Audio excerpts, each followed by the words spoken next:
welcome to or back to my channel. Hey, I'm Ellen if you're new here. And for today's Style Sunday video, I wanted to just have like a kind of chatty, like brain dump sort of video about the rise in like clone culture within fashion, especially like over on like the TikTok app. And I just wanted to kind of talk about it and bounce off ideas and like see how you guys are feeling about this and if you've noticed any sort of similar trends to what I'm seeing over on TikTok and the way we are styling and talking about fashion at the moment. So I wanted to start this on the basis of the way people reacted to Alix Earle's kind of new style in general, but with specific reference to her look for the Miu Miu, most recent Miu Miu show. I think it was Autumn Winter 25. I should have trusted my gut. So during Paris Fashion Week, Alix Earle wore this, what I would say, really, really cool, quintessentially Miu Miu outfit.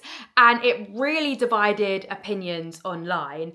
And I think it really, really stemmed from, and this is what we'll dive deeper into the video with, it stemmed from people seeing Alix Earle as almost like a shopping influencer. So people go to Alix Earle because they can usually purchase her outfits. She wears a lot of sort of fast fashion, very like replicable outfit looks, and she's currently working with a new stylist and he's putting her in a lot more editorial styles and really moving her away from that like fast fashion, very like replicable, everyone being clones of Alix Earle, kind of Molly May vibe styling into something a lot more high fashion. I'm really changing her, moving her away from being a TikToker to being like a more high fashion influence. And I think that was her plan. And the reaction to it's been really negative, I would say, online. A lot of people critiquing her new style, saying it's not flattering, it's not like in line with how she used to dress. And I think that reaction is really telling that we are very used to seeing one way of dressing, and that is like the trend following aspect, the way of dressing where people replicate trends and all look very similar to each other. And when somebody, especially as high profile as Alix Earle, kind of switches that and goes away from the norm of dressing, people freak out about it. I think we really saw this as well with the Nadia Lee Cohen and Kim Kardashian video they put out and a Macaulay Culkin video they put out around Christmas time that was very like true to Nadia Lee Cohen's aesthetic and also very like American Horror Story vibes. People were like, what the hell is this? And I think it's because we're not used to seeing art anymore. Where people used to take inspiration from like art and film and design for like their outfits and their fashion, very like subculture driven, we're now very much driven by like clone culture on social media. And that's what I want to unpack in this video. Bloody hell, that was a long intro, Ellen. So I think the first point of call for this video needs to be talking about the evolution of Miu Miu, because I think this is a really good kind of parallel to what we're seeing online. So Miu Miu is of course the sub-diffusion line of Prada. It very much sat as like a sub-diffusion line to Prada for a very, very long time, and it didn't really feel like it had really cemented itself as a standalone brand in like real sort of consumer culture. Miu Miu was very much like Prada's cool, little bit like off the cuff baby sister. Always loved like, as a brand, have always put together like really weird layered styles. Like everything's like a little bit off, but in the best way. They really push the boundaries of fashion in a way that Prada doesn't, and just make everything like that little bit like cooler and more elevated and a bit stranger than Prada. Miu Miu then moved into being a lot more mainstream when they started doing the, I would say from like a couple of years ago where they did the mini skirts, and they started branding Miu Miu on everything. So everything was very like heavily branded Miu Miu. And they started becoming a lot more like mainstream. A lot of the sort of it girls are buying into them. They started gifting a lot of people. And Miu Miu had like the full look, what would you call it, like styling culture, where you have to wear the full look from the runway. So people were wearing very like quintessentially Miu Miu outfits and bringing that much more into the mainstream, where they sort of toned down the weird and kind of amped up the labeling. And this really brought Miu Miu into the mainstream.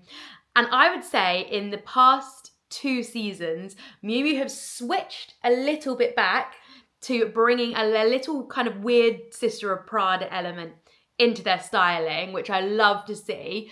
But they've still kept their celebrity kind of endorsement going. So they've kept this real sort of juxtaposition between the 2 lines of Miu Miu, and that's what people are finding sort of strange and off. And I think when Alix Earle jumped in the conversation and was wearing Miu Miu in a very quintessentially Miu Miu way, people who knew Miu Miu from the branding, the little handbags, the little mini skirts, the t-shirts with Miu Miu on, freaked out. However, people who have been following Miu Miu for a long time understood the outfit and the impact.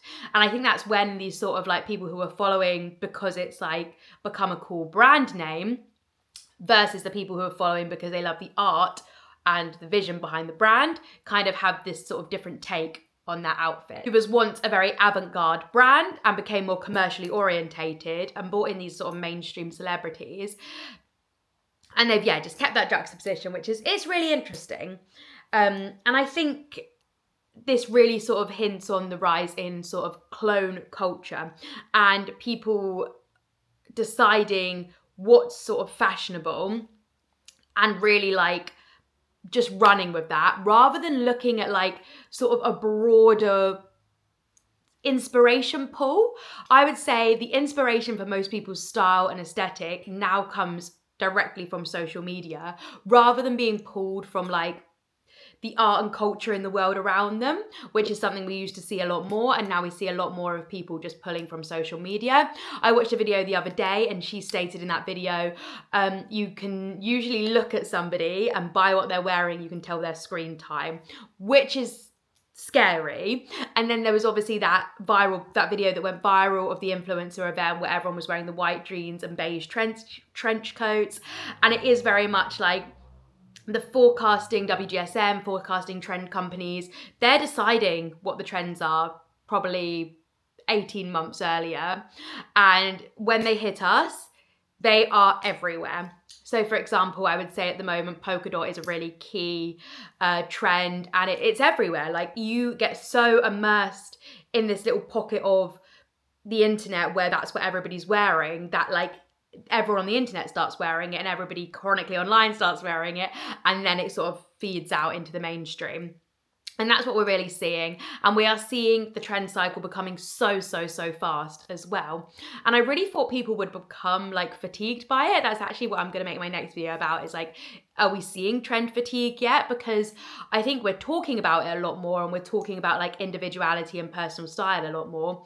However, I'm still seeing like exact trends. Like you could pick out the trends so easily, polka dot, butter yellow, and then you think about what these trends mean and you think about what they were last year, you think about the pops of red, you think about cheetah and leopard print, how much of that, those were the polka dot and butter yellow of last season. And you can almost do it for like every season. You know what people are going to be wearing and what people are going to be like not keeping in their wardrobes as well. So yeah, it's really sort of interesting to see the emerging of clone culture and the reaction that people have when people try and do something different, especially people within like really like mainstream influencer culture. And I think there's a lot of like psychology and social factors within this. I think the lack of sort of third space and community, people now build communities online.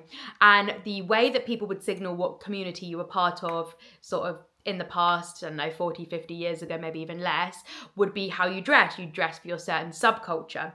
And we have a lot less of dressing for subcultures now, but I think people want to still want to signal who they are in a way. Are they like a clean matcha girl? Are they like a old money girl? And you can still do this for your style. However, those subcultures have been so like intrinsically developed online that like almost translating them into the real world, it feels a bit off sometimes. And I think there's just the psychology of like people wanting to have the lifestyle that those outfits portray. And because we have such a rise in shopping influencers over fashion influencers, they need to change those subcultures and those trends really quickly because you need to move through the capitalist consumer trend cycle, which takes us on to sort of the rise of the shopping influencer versus the fashion influencer. I think at the beginning of social media, we obviously had things like Lookbook, Tumblr, and people weren't just pinning other people's outfits. I think this is specifically key with Tumblr, that people were pinning their vision boards, their mood boards, they were drawing inspiration from like every single walk of life. It was like movie, film, they're the same thing. Music was so important. Fashion, art, you were drawing it all together into kind of like your visual mood board. And this is something I really want to bring back into like my where I draw inspiration from. I really want to be taking from different areas of my life and things I'm interested in, and use that to impact what I'm wearing, rather than like looking at trends and stuff and then like working backwards. I want to work from what I love and like bring that into my clothing. And I think that is there's something so chic about like being like, I loved this sort of film and they dress like in that film, so I want to kind of emulate elements of that. I mean, that's so amazing, and like where we almost should be drawing inspiration from to create like more individualistic and like individual styles and ideas, rather than like following trends and not like really understanding why you don't like something. And I feel like that a lot with the critiques of Alix Earle's outfit, going back to that for the Miu Miu show, was that people really didn't understand why they didn't like it. And I feel like if they really drilled into it, it's just because it's not what they're used to seeing, which is very interesting. And I would say it's probably because we are obviously seeing a lot more people, and especially if you don't curate your feed to be people that are talking about sort of more high editorial fashion, then you are going to get a lot of shopping influencers who are doing like Primark hauls, ASOS hauls, H&M hauls, who have already, like, these companies have already been fed the trends. Like, they're not creating the trends. They've been told by the trend forecasting companies what the trend's going to be. They then create their lines in line with what those trends are, and by the time they reach you, that trend was, you know, forecasted such a long time ago that the people who are at the like heart of fashion and culture are on to the next thing, and the shopping influencers are just telling us what to buy in the shops right now with the trends that have already been decided for us. There's no like nuance and like thought put into what you're wearing. You're told by these shopping influencers, this is like the must-have item.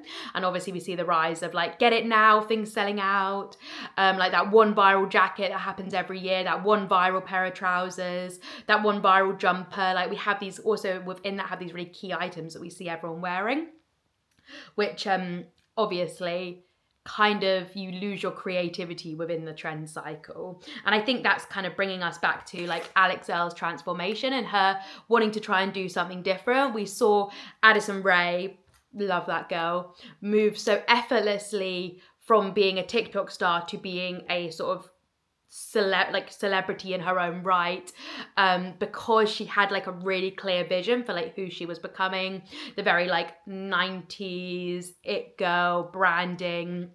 She did something different, and the people who got it and have stuck with her, and it's really elevated her to this like level of success. And I think that's what Alix Earle is trying to do now with her new stylist. I think his name is Daniel Brown. He styles really, really cool people. I think he's done some stuff with like Sabrina Carpenter and stuff as well. So he's a brilliant stylist and really like understands a vision that's maybe different from like the trend cycle.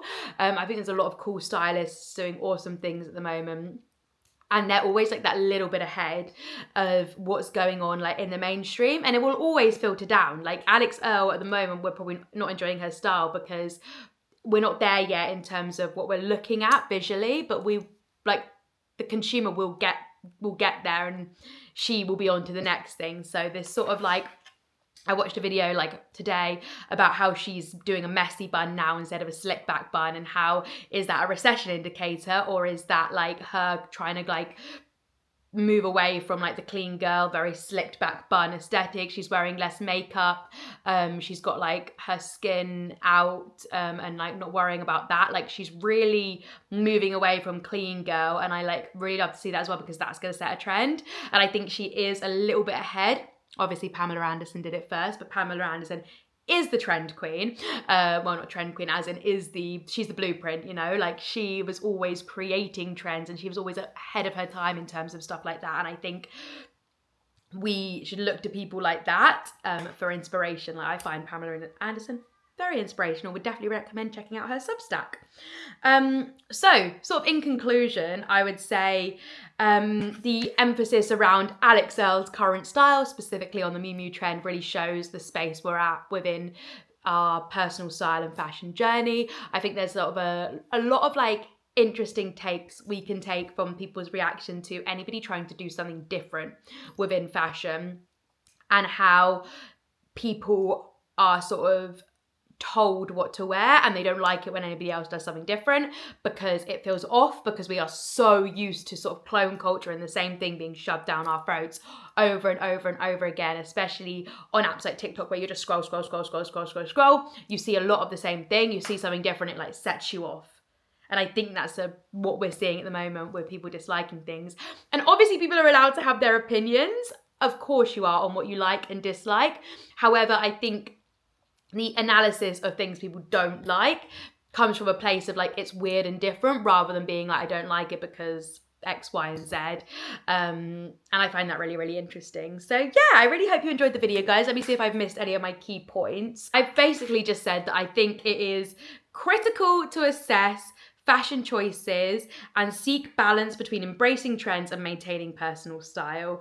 And I think that there is like a lot of individuality that's needed to push fashion forward in the future, and also push how we consume and view fashion within social media and keep it fresh and interesting, really.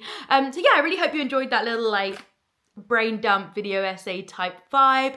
If you did, please do remember to hit subscribe, and I'll catch you in my next one every Sunday at 9 AM. Bye guys.